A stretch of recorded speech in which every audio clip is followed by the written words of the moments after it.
We are going to jump into our next session here today, and we have 2 more sessions left, this one and of course one to follow. And right now it's going to be about telling, it's about telling how to include PR in your marketing. And we're very fortunate to have Valerie Marascu.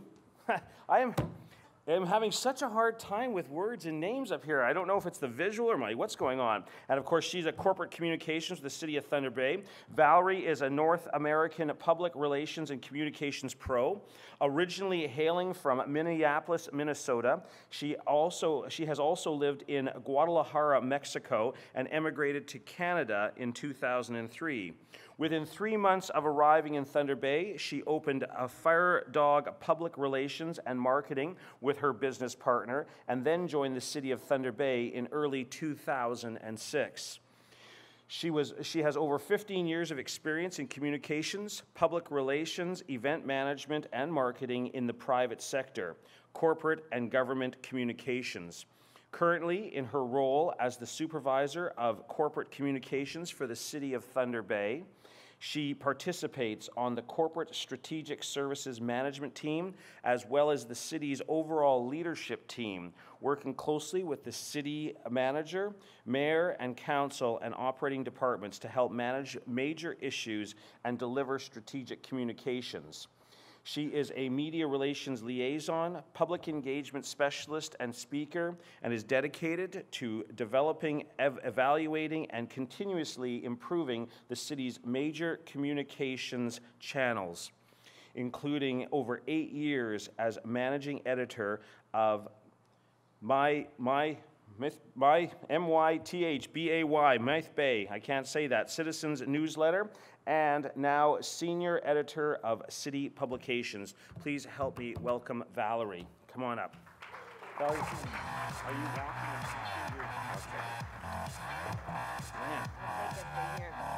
I'll take it from here. Thank you for that. It's Valerie Marascu, and it's very nice to be here today. Can you hear on the lapel mic? Can everybody hear me? So, some tough acts to follow. There's a whole lot of knowledge and expertise that you've heard from over the last couple days, but today I want to talk a little bit about public relations and how it's a little bit different, from marketing. So that was quite the introduction. Thank you very much. So who am I and why am I qualified to talk to you? I have ample experience in both the private sector and public sector, as well as working with First Nations here in Canada, as well as Fortune 500 and 1,000 companies in the States.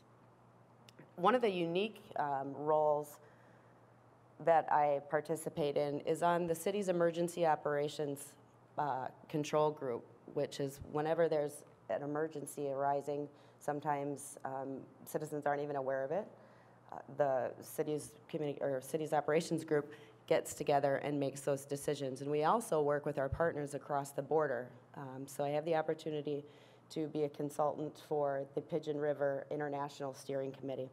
I do some training down in Cook County and northern Minnesota for their public information officers, and obviously public relations comes into play whenever there's a natural disaster, whenever there's citizen needs. So public relations differs slightly from marketing, and we're going to get into that.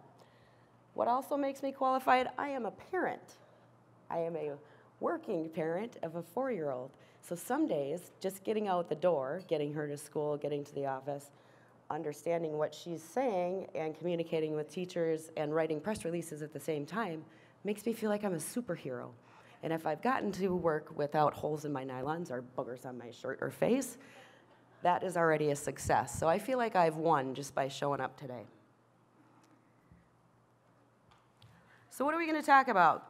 PR 101. This is a lot of information to pack into a short session, but we're going to get into what is public relations and why is media relations still important. You've heard so much in the last 48 hours about all of the new media and it's instantly accessible, but that doesn't replace the traditional media, especially here in Thunder Bay. It's a really unique market. We're going to talk about the current trends and the tools in your toolbox, what you have access to at your fingertips to help your image, your company's image, your product development, and your brand management. We're also going to talk about effective media releases because effective media releases are still one of the building blocks of public relations. And how to use the right tools and when. So public relations, what is it actually? It's any activity related to keeping a brand or a person top of mind within the market, within the industry, among business and consumer targets in a positive way. So businesses use PR along with other communication and advertising activities to build and monitor their public-facing image.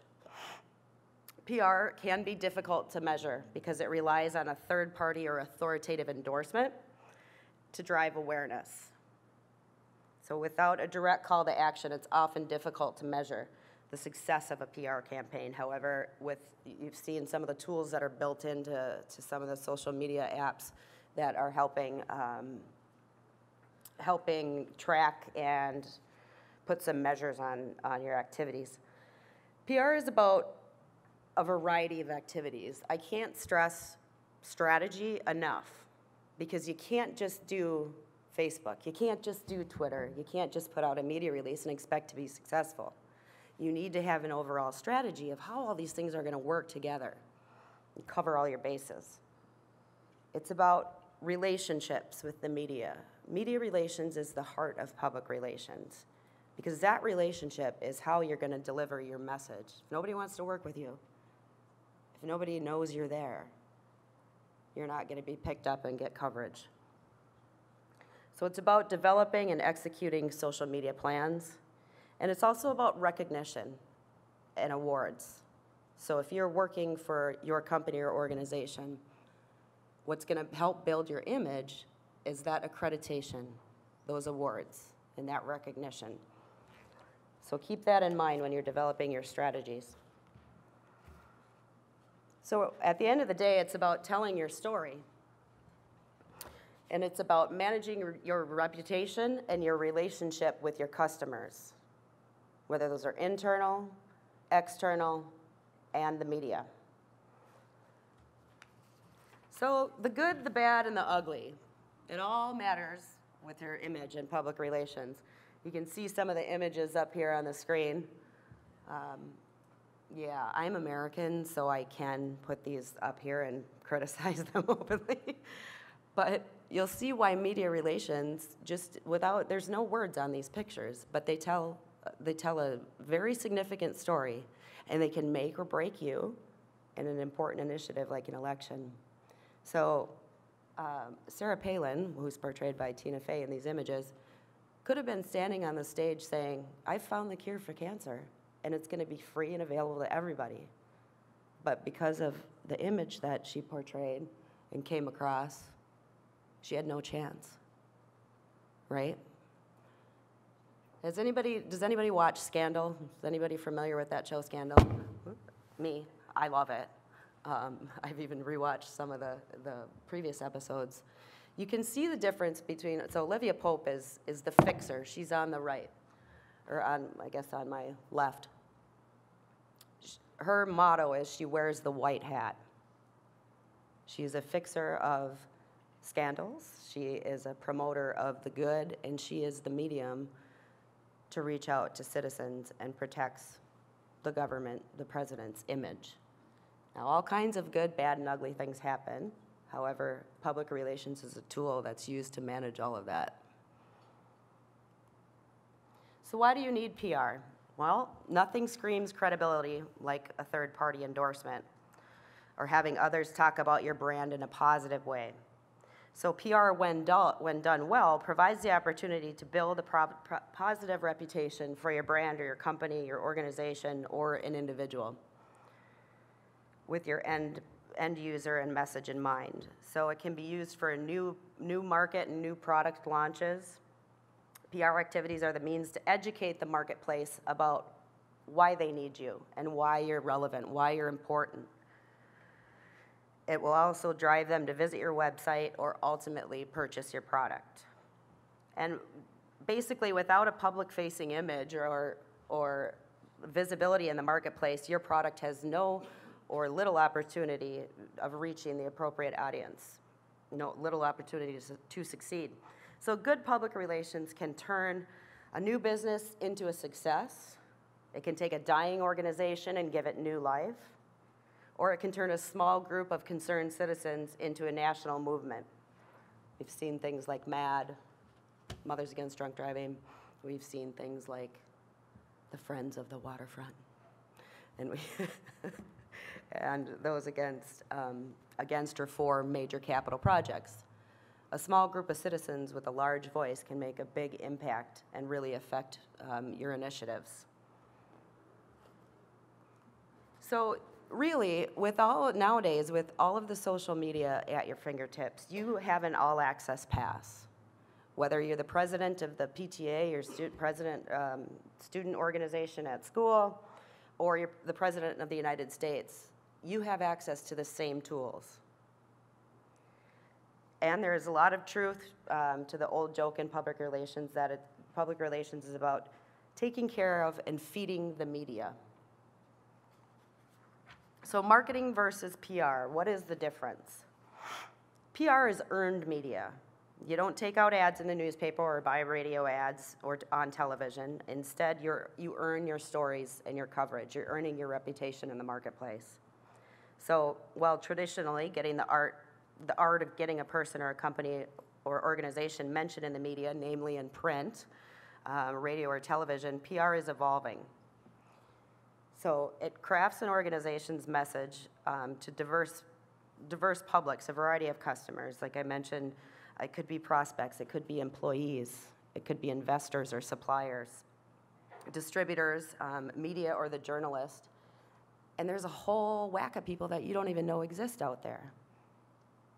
These are the folks in social media land and all of their friends and all of their followers. And it also, the government as well as citizens. So these communications and distribution must be search-friendly, they must be well-rounded, and they must be accessible to the right people. And really the difference between marketing and PR lies in the final goal. It's the end product of the activity. So 4 Ps of marketing: product, price, promotion, and placement. They're meant to sell something. Whereas the purpose of PR is to build the relationship with all of these stakeholders, not just the current and potential customers. So really, PR smooths the way and makes a favorable environment for marketing. Al Ries, he's a PR or a marketing guru, has said, PR lights the fire, but marketing fans the flames. You need to get out there first before any of your activities are going to make an impact. So, but earned media cuts both ways. So just as you can get press coverage for good things, you can earn it for bad events as well.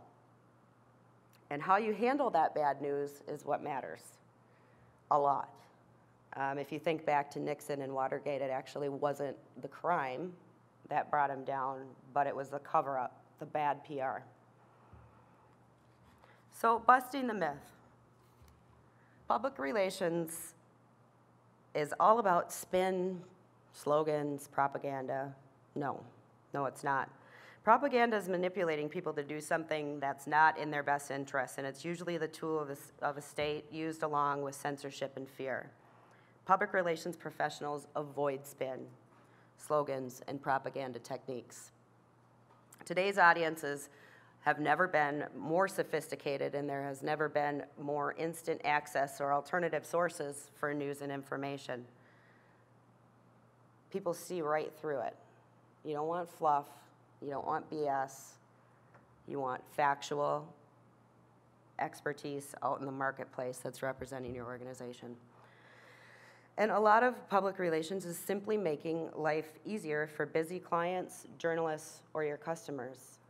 It's getting what they need in front of them, your content, your messaging, and making it easy for them to find. So you got to earn your keep with what's in your toolbox. There's different tools for public relations. If the goal is to inform, you want things like fact sheets, press releases, holding media conferences, public service announcements or town hall meetings to engage your audiences, to get in front of them. If the activity and the objective is to persuade or inspire, things like speeches, statements from officials, letters to the editor or guest columns, these op-ed pieces. We all know that an editorial, an earned editorial or an op-ed piece holds a lot more weight than a print advertisement that may disappear or your message may get missed. And then newspaper editorial board meetings are important as well. The majority of folks won't likely get into those, but when there is a major project that's comprehensive, when there's a lot of detailed information, we do this at the city for things that like a waterfront master plan, where there's a lot of technical information, where it's potentially a controversial project or where it has a huge impact on citizens, and we need their honest input and consultation.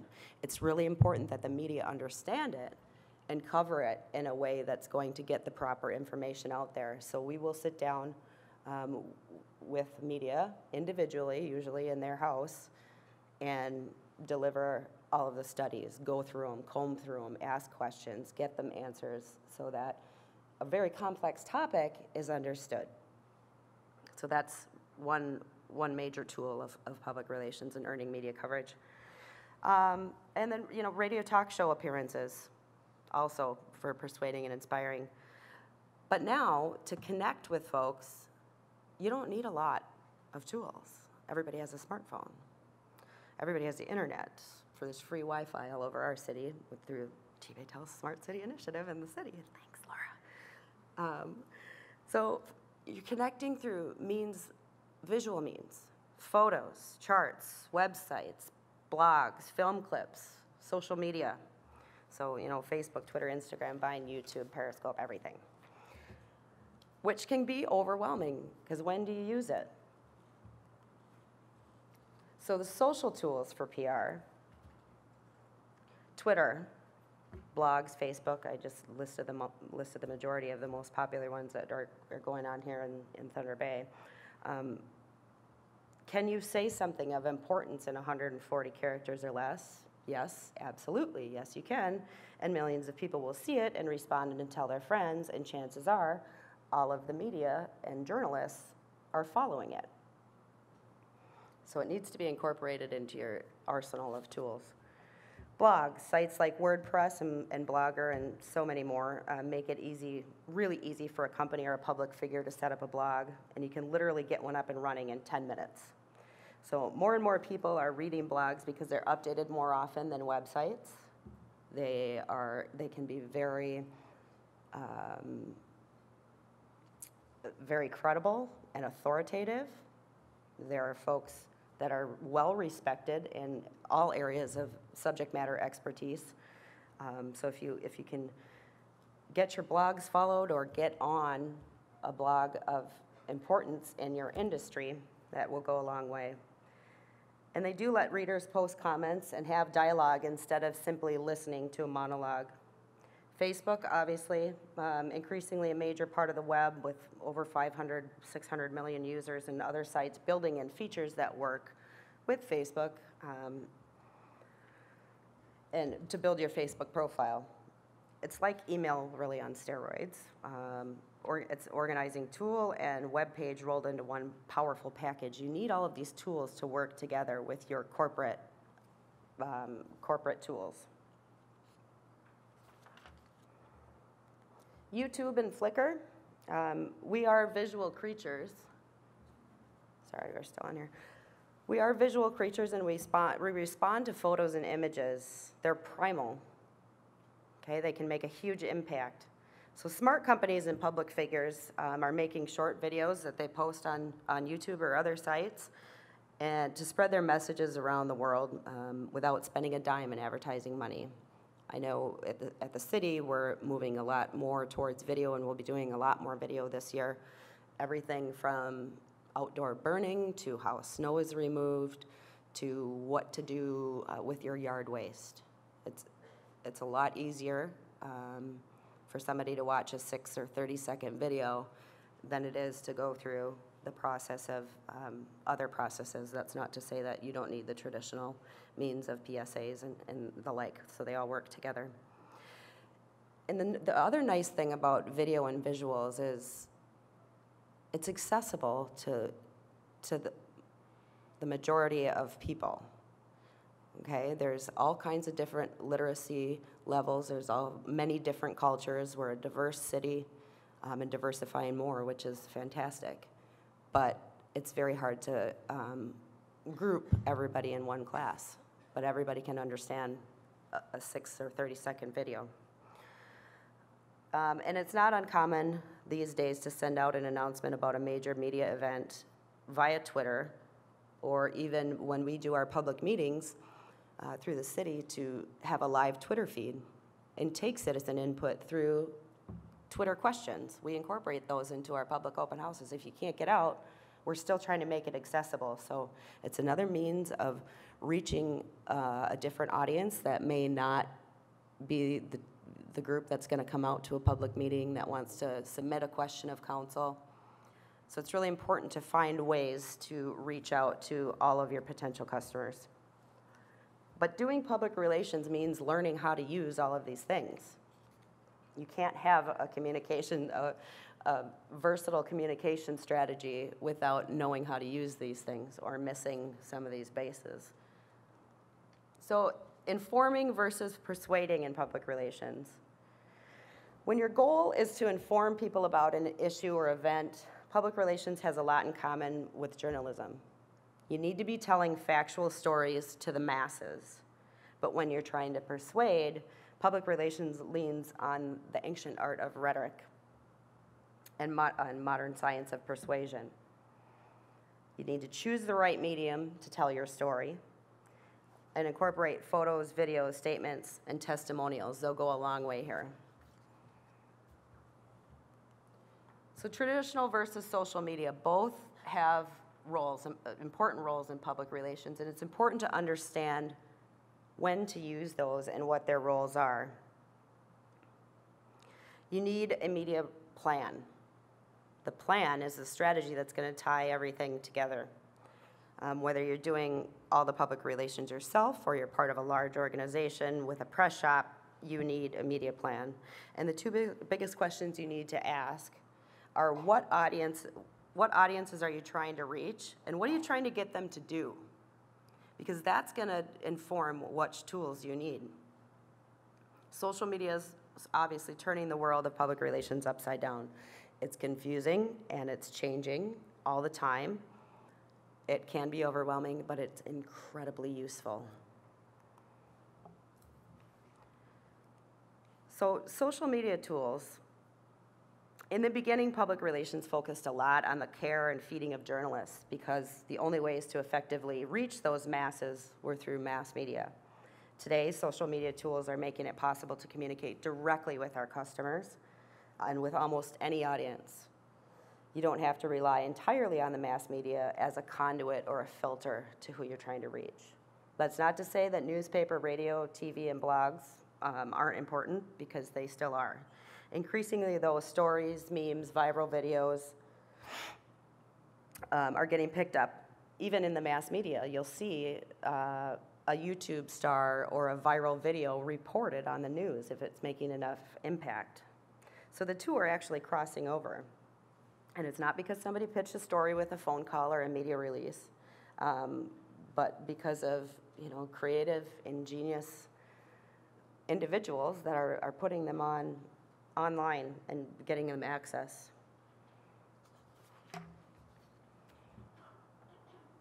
YouTube stars are actually a thing. I mean, if somebody's labeled, oh, they're a YouTube star, everybody knows exactly what that is. Social media makes it personal because there is dialogue. It's two-way. It allows people to inject themselves into your brand, into your organization. It gives people access like they've never had before, whether it's a direct comment from the mayor or a counselor or the city manager, or a response from the CEO of a company. it gives us access to individuals. And more journalists are on social media, and they're using Twitter to break stories. So it's that connection that's allowing the press and the public and mass media to overlap and interchange. But the good versus bad connection, how do you know when those connections are good versus bad? Maximizing Twitter.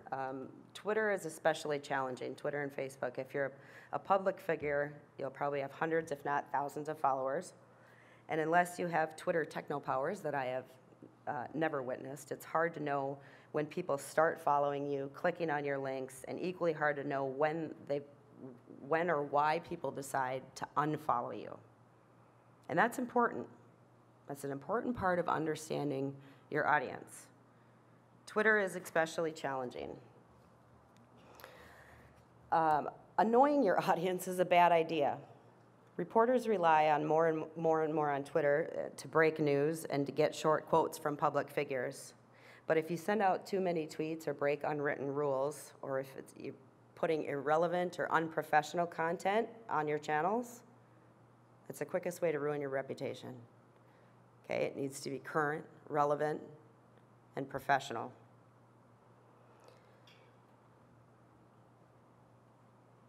So now there's a growing body of tools that's coming into the marketplace for social media management as well as public relations management to help you better manage social media.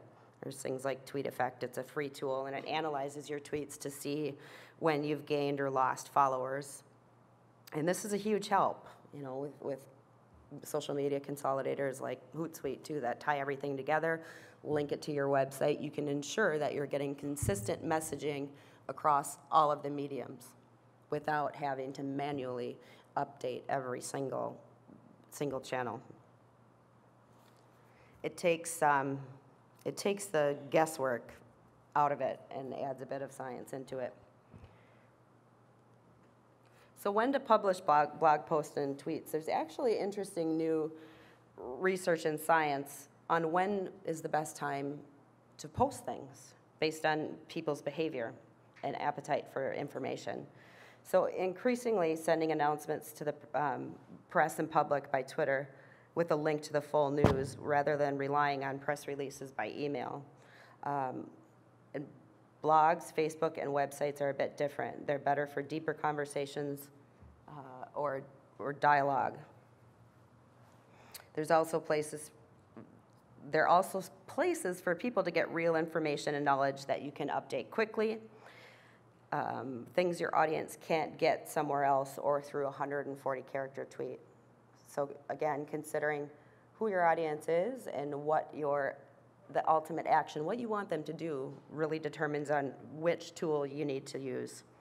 And then there's tools like HubSpot that charts when people actually read blogs or retweet things. So just like it's smart to pitch reporters and editors in mid-morning, this happens to be the same best time to post your blog or send tweets. And it makes sense because earlier in the morning, they're getting ready for work and driving. Around noon, they're having lunch. Afternoon drives home or finish things up and having dinner. So after dinner, actually, traffic also spikes back up because people are turning back to their devices and consuming more information. But not as much as in the morning. But how do you know how to use this? After all, it does take time to generate quality content and to remember to post on your blog and send tweets at exactly the same time. So one solution is to schedule your posts and your tweets. Okay, scheduling works wonders. It's tough to write things on the spot every day and post at the same golden hour. There are days where you might get inspired and write 3 or 4 or 5, 6 posts and tweet about them. And then there might be a week where you are stuck in meetings or where you can't manage all of these tools. You may be a one-person shop that's expected to work miracles for your company. Or if you're traveling or if you just don't have time to post anything or relative content that week. So scheduling your blogs, scheduling your tweets, scheduling your website posts will go a long way. So, I mean, no matter what tools you use. If you're a blogger, I think WordPress blogger, LiveWriter, there's a feature to publish posts. Most ACMs or content management systems for your company websites allow you to schedule posts as well. Scheduling tweets is a little bit tougher since Twitter itself doesn't let you. However, there are tools like Tweetcaster for that. Okay? So scheduling posts and tweets is especially good for publicizing evergreen stories, op-eds, and speeches, things with a long shelf life. Have a rotation of scheduled tweets and blog posts to generate more hits to those cornerstones of your messages. So technology of social media and public relations is changing by the week, yet there are certain bedrock principles that will never change. If you talk too much, if you talk too often, people will see it as spam. But if you're not out there when people are looking, they won't know you exist. So timing is everything. I mentioned HubSpot charts when people actually read the blogs and some of those other tools. So what's in your media relations toolbox? Media relations is more the traditional means of public relations, and it's things like company-owned communication channels, right? This is your website, your social media accounts, your publications. And it's where people can go for more information, the official information from the corporation or the organization. Media release, this is still one of the foundations of public relations, and it tells a factual story. It's not called press release anymore because it's not just press. Media come in all shapes and sizes, so we refer to it as a media release. Fact sheets and backgrounders, these are additional details that support the release. A fact sheet is another basic building block in public relations where you often it's used to simplify complicated issues or information, educate the press or the public about a controversy or correct the record. But fact sheets aren't simply a page of bullet points either. So to be truly effective, they need structure and purpose. And this will help support your media release. A media advisory, a lot of people get this confused. A media advisory is an invitation to the media. That's all it is. It's a scheduling tool for the media to attend your event. If you're having a news conference, it's a scheduling tool. You need to give them lead time, preferably a week. And you don't want to give away a story, an advisory. Otherwise, it negates the purpose of the media or journalist coming out to cover your event. Don't give away all the details. It's merely to get them there. And it should be done in proper CP-style format. And then there's a media conference. This should be only used for a meaningful announcement. It has to be newsworthy. You don't want to be holding media conference after media conference for your organization because it takes credibility away. Okay, reserve those for really important news.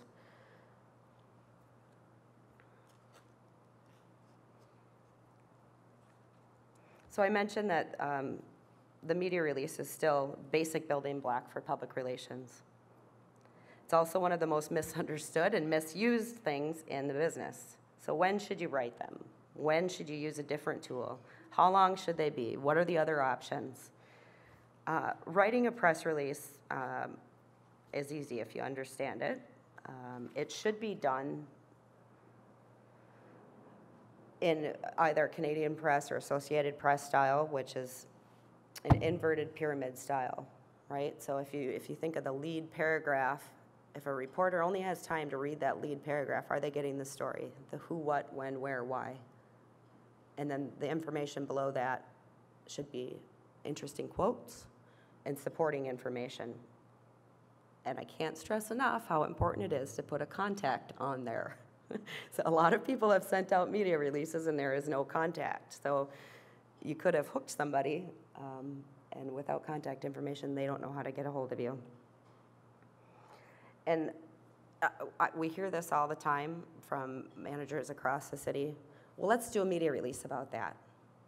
I want a media release. Well, that may not actually be the most effective tool, right? And depending on who's going to pick it up, If it's coming out in print the next day and you need to get a message out to citizens now, is that really going to be the most effective tool? Maybe not. Sometimes you just need to opt for an official statement. Really, what that person is saying to you is, I don't care how you get it, I just want media attention. So review your tools. What do you have access to? How can you get the message out there the quickest and most effective, and support it by the traditional means?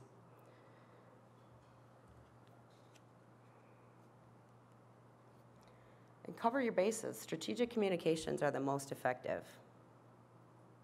Okay?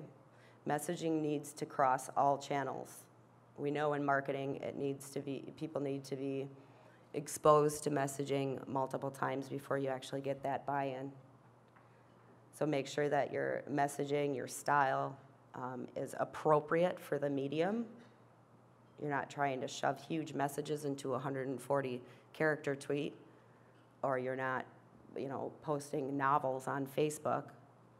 Use an image with a teaser and direct it to your website, direct it to your corporate channels for the more information. Use them to drive traffic to you, not to another tool. But most importantly, make sure that your messaging is consistent across all mediums. And we talk about reputation and image management. Make sure that your social media accounts are clean. Understand that if you're a visible representative of your organization or company, nobody wants to see Saturday nights pictures at the bar taking shots when you're trying to pitch or support, a very worthy, say, nonprofit organization. Same goes if you're managing accounts for a senior manager or an elected official. Scan all of the media accounts, scan the hashtags, see what content is coming up under that subject matter, because it all rolls into image management.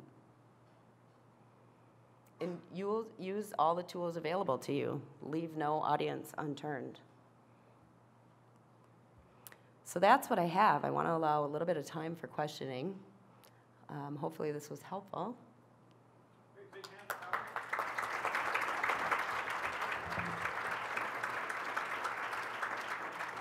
All right. Any questions out there? Any questions? It's very thorough. Any questions? No? Seeing none? Okay. Oh, smokes, there we go. Here's a question. I'm not even sure if this is actually... Is this on? Oh, it is. Okay. Okay, so this is a really broad question, but I know you were talking about how sometimes having a media conference isn't the best way to get your message across. Yeah. Can you give an example of a time when you would not use a media conference? Am I still on? Can you guys hear me? Yeah. Okay. Yeah, let's see. Depending on the scenario, if an official or if a decision has been made where you don't want to give access for open-ended questions, do you want to put a statement out and that's it? When you really want to control the messaging, it may be better to do a media release. There may be things like just a road closure that's going to have a really short shelf life. It's only going to be closed until tomorrow morning, and then the Harbor Expressway is going to open back up. Do we need to have a media conference for that? Probably not. We can get the information out in just a media release. If there's, say, just an interesting photo of a group of visitors out in the plaza at City Hall that just had a great time, and they say they were playing music or something, we may just post that on some of our social media channels. It wouldn't warrant an official piece of media. When something is new and really timely, and you want the lead spokesperson or you need a public official to be out in front of the audience, that's when you want to use a news conference. Things like, say, well, we experienced a flood, right? If if a senior official or an elected official is nowhere to be found during an emergency or a disaster, what does that do for public confidence? Right? You need to get that person out in front of the media, reassuring people, delivering factual information, or delivering that message. So, timely information, important news. Sometimes when there's more than one person involved, if there's a partnership that involves, say, the city, T-Baytel, and Hydro, and there's multiple spokespersons involved from a certain partnership angle, then that would likely be a time to do a news conference where you want to give folks access to speak. Does that answer your question? Okay. Excellent. Anything else?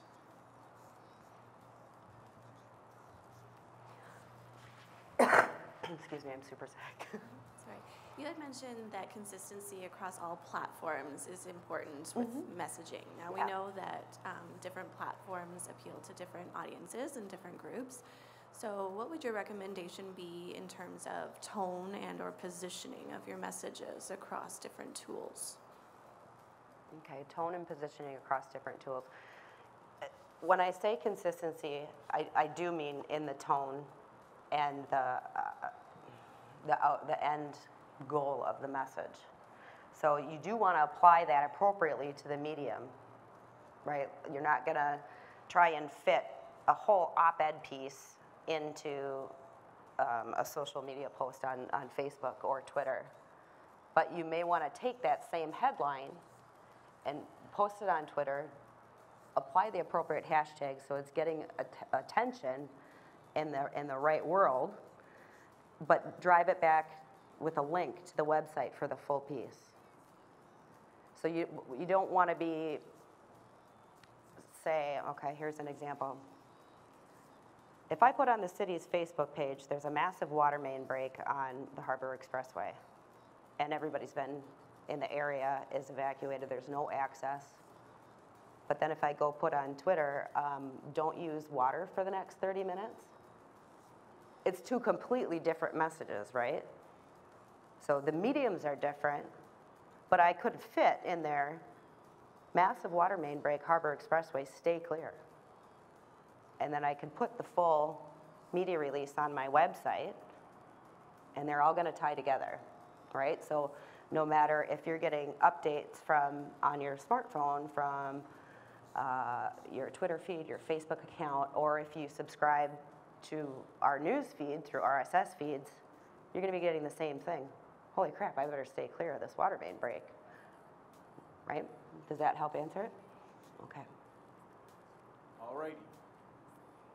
Any final question? A final question out there? No? Okay, thank you again, Valerie. Thank you.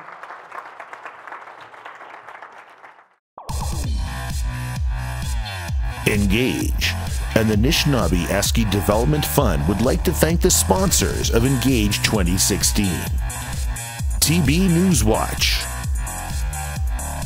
TD Bank, T-Baytel, MNP, Shout Media.